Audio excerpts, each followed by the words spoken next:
فلما ذهب عن ابراہیم الروع، جب ابراہیم کا خوف جاتا رہا، وجاءت البشرا، اور یہ بشارت پہنچ گئی، ان کے لیے خوشی کی بات تھی کہ اب سارا کے ہاں بھی اللہ تعالیٰ بیٹا عطا کرے گا۔ یجادلنا فی قوم لوط، اب اس نے جھگڑنا شروع کر دیا ہم سے قوم لوط کے بارے میں۔ یہ مجادلہ جو ہے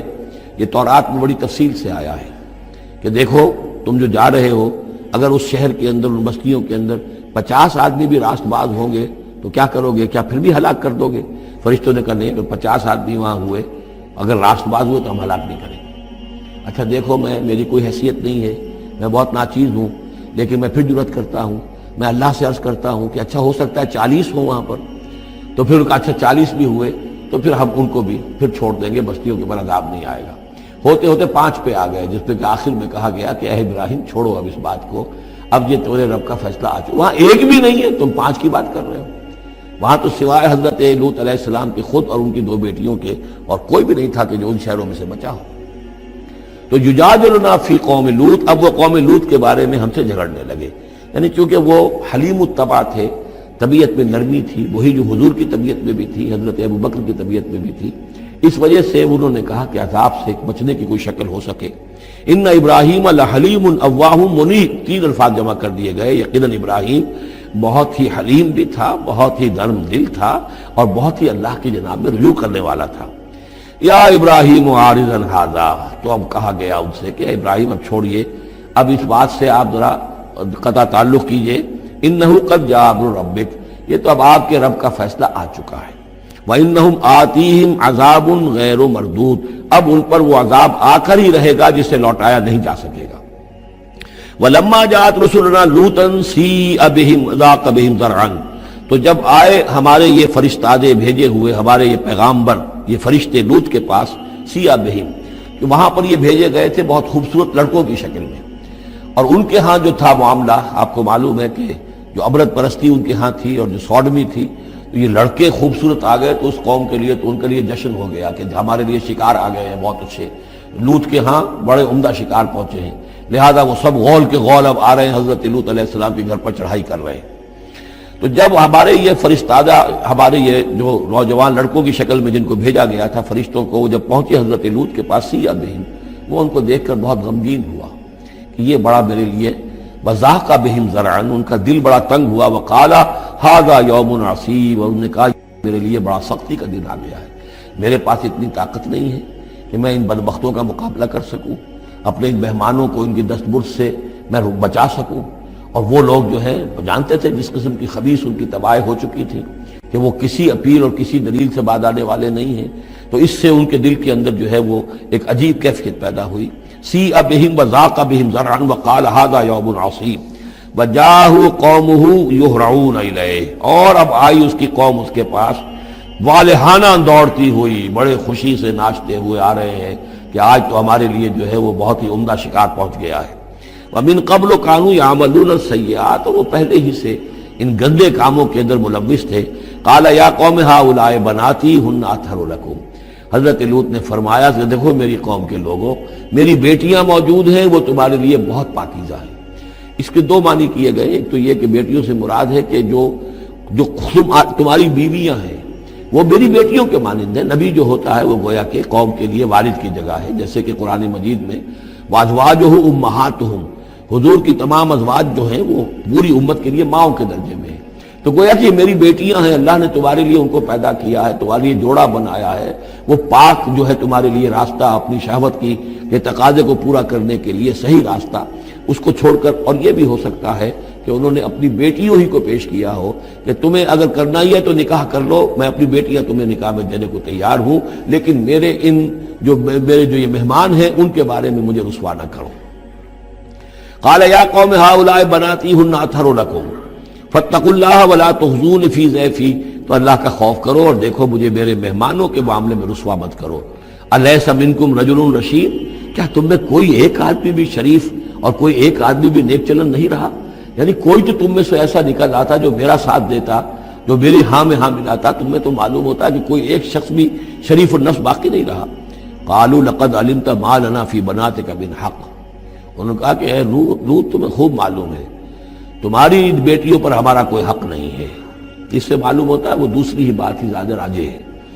وَإِنَّكَ لَتَعْلَمُ مَا نُرِيدُ، اور تم خوب جانتے ہو جو ہم چاہتے ہیں، یعنی باتیں مت بناؤ، ہماری توجہ جو ہے ادھر ادھر لے جانے کی کوشش نہ کرو، تم جانتے ہو ہم جو چاہتے ہیں، جس کے لیے ہم حاضر ہوئے ہیں، جس کے لیے ہم پہنچے ہیں۔ قَالَ لَوْ أَنَّ لِي بِكُمْ قُوَّةً، انہوں نے کہا کاش کہ میرے پاس تمہارے مقابلے کے لیے کوئی طاقت ہوتی، او آوی الی رکن شدید، یا وہ کوئی قلعہ ایسا ہوتا جس میں مضبوط میں جا کر پناہ لے لیتا اور تم سے اپنے آپ کو اور اپنے مہمانوں کو بچا لیتا۔ یہاں ہے اصل میں حضور صلی اللہ علیہ وسلم کی ایک حدیث میں الفاظ آئے ہیں، یرحم اللہ لوطا لقد کان یاوی الی رکن شدید، اللہ تعالیٰ رحم فرمائے لوط پر، وہ ایک مضبوط قلعے میں تھے، اللہ تعالیٰ کی حفاظت تو انہیں حاصل تھی، لیکن یہ کہ اس وقت جو صورت بن گئی تھی ان کے لیے، جیسے جب جادوگروں نے جو اپنے انچر پھینکے تھے اور وہ بھی بن گئے تھے فرعون کے دربار میں، وہ بھی شکل اختیار کر لی تھی انہوں نے سانپوں کی، تو حضرت موسیٰ پر بھی وقتی طور پر خوف طاری ہو گیا تھا۔ تو بد بنائے طب بشری خوف کا ہو جانا یہ کوئی نبوت کی عصمت کے منافی نہیں ہے۔ تو یہاں پر بھی اللہ تعالیٰ کی حفاظت تھی، اور جیسا کہ آیا فرشتوں نے پھر ذرا سا ایک ہاتھ ہلایا اور سب کے سب اندھے ہو گئے، وہ اس طرح کا معاملہ تفاصیل تورات میں ہے۔ قال لو ان لی بکم، لیکن جو حسرت کی کیفیت تھی اور جس طرح ضیق میں ان کی جان اس وقت آئی تھی، اس کا تصور کیجئے، کاش کہ میرے پاس تمہارے مقابلے کے لیے طاقت ہوتی، او آوی الی رکن شدید، یا کوئی ایسا ہوتا مضبوط مستحکم قلعہ جس میں جا کر میں پناہ لے لیتا۔ قالوا یا لوط انا رسول ربک، ان فرشتوں نے کہا اے لوط گھبرائیں نہیں، ہم آپ کے رب کے پیغامبر ہیں، بھیجے ہوئے ہیں، لن یصلوا الیک، یہ آپ تک پہنچ ہی نہیں پائیں گے، آپ کو کوئی گردن نہیں پہنچا سکیں گے، آپ بالکل اطمینان رکھیں۔ فَأَسْرِ بِأَهْلِكَ بِقِطْعٍ مِنَ اللَّيْلِ، اور بھی رات کا ایک حصہ جو باقی ہے اس میں آپ اپنے اہل کو لے کر، اپنے گھر والوں کو لے کر نکل جائیے اس بستی سے۔ وَلَا يَلْتَفِتْ مِنْكُمْ أَحَدٌ، اور کوئی بھی آپ میں سے پیچھے نہ دیکھے، پیچھے توجہ نہ کرے،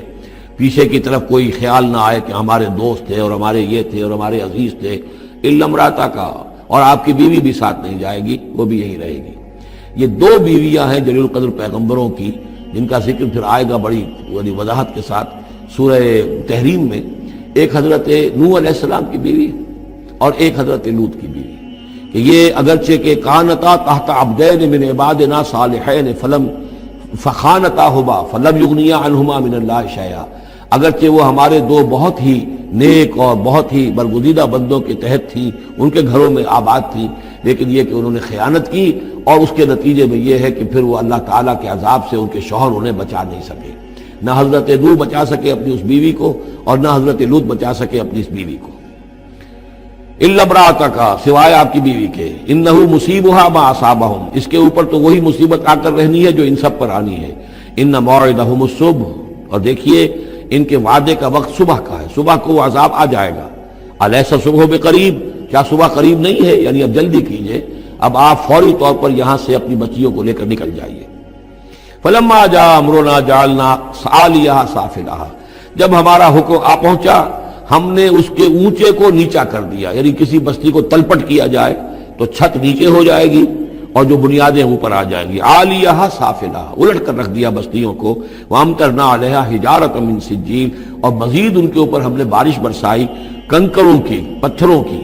یعنی یہ کہ ایک طرف تو یہ کہ کچھ زلزلہ آیا یا کچھ اور زمین میں دھماکہ ہوا، ایکسپلوژن ہوا جس سے وہ بستیاں الٹ گئیں، اور اس کے بعد یہ ہے کہ آسمان سے پھر بارش ہوئی ہے ان پر سجیل۔ یہ سجیل اصل میں فارسی کا لفظ ہے سنگ گل، سنگ گل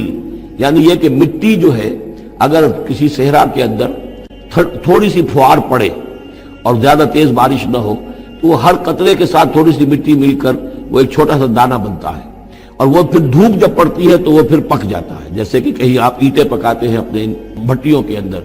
یہ پھر کہلاتی ہے سنگ گل، یعنی یہ پتھر تو ہے لیکن یہ پتھر نہیں ہے، یہ مٹی کے بنے ہوئے پتھر ہیں، کنکر ہیں، ان کنکروں کی بارش ہوئی جس کے اندر کہ اس کو بالکل دفن کر دیا گیا، اور دونوں شہروں کو منضود تہ بر تہ، وہ جو بارش ہو رہی تھی کنکروں کی تہ بر تہ، مسومۃ عند ربک، اور وہ نشان زد تھے تیرے رب کی طرف سے، یعنی ہر ایک کے لیے معلوم تھا کہ کس کو کون سا پتھر لگنا ہے اور کون سا جو شخص ہے اس کی ہلاکت کس کے ذریعے سے ہونی ہے۔ وما ہی من الظالمین ببعید، اور یہ ان ظالموں سے کچھ زیادہ دور نہیں ہے، یعنی جو مشرکین مکہ ہیں، جو قریش ہیں اور عرب کے جو مشرک ہیں، ان سے یہ بستیاں کو دور تو نہیں ہیں، اس لیے کہ یہ جب جاتے تھے فلسطین کی طرف اپنے قافلے لے کر تو یہاں سے گزرتے تھے، قوم سمود کا مسکن بھی ان کے راستے میں آتے تھے، قوم مدین کا علاقہ بھی ان کے راستے میں آتا تھا، پھر یہ عمورہ اور صدوم کی بستیوں کے جو ہے یہ بھی کچھ ان کے جو آثار باقی رہ گئے تھے وہ بھی آتے تھے۔ وَلُوطًا، اور ہم نے بھیجا تھا لوط کو، اذ قال لقومہ، جبکہ انہوں نے کہا تھا اپنی قوم سے، اتاتون الفاحشۃ وانتم تبصرون، کیا تم دیکھتے ہوئے فحش کا حرکت کا ارتکاب کرتے ہو؟ یعنی یہ بھی معلوم ہوتا ہے کہ ان کے ہاں یہ مسئلہ اس درجے گندگی کو پہنچ گیا تھا کہ علی الاعلان مجلس کے اندر یہ حرکتیں کرتے تھے۔ اَإِنَّكُمْ لَتَأْتُونَ الرِّجَالَ شَهْوَةً فِي دُونِ النِّسَاءِ،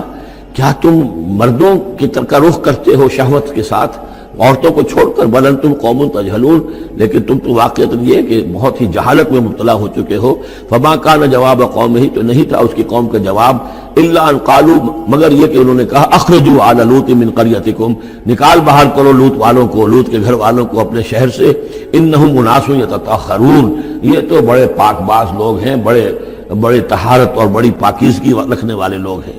فانجیناہ واہلہ، تو ہم نے نجات دی اس کو اور اس کے گھر والوں کو، الا امرأتہ، سوائے اس کی بیوی کے، قدرناہا من الغابرین، یہ ہم نے مقرر کر دیا تھا کہ وہ پیچھے رہنے والوں میں ہوگی۔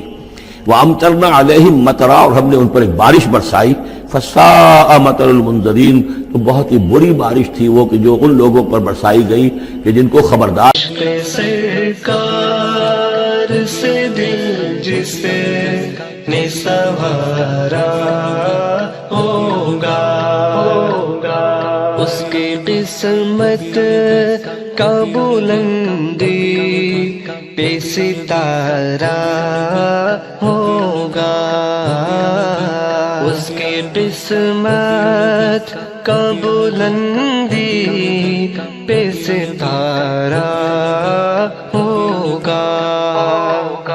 عشق سرکار سے دل جس نے سنوارا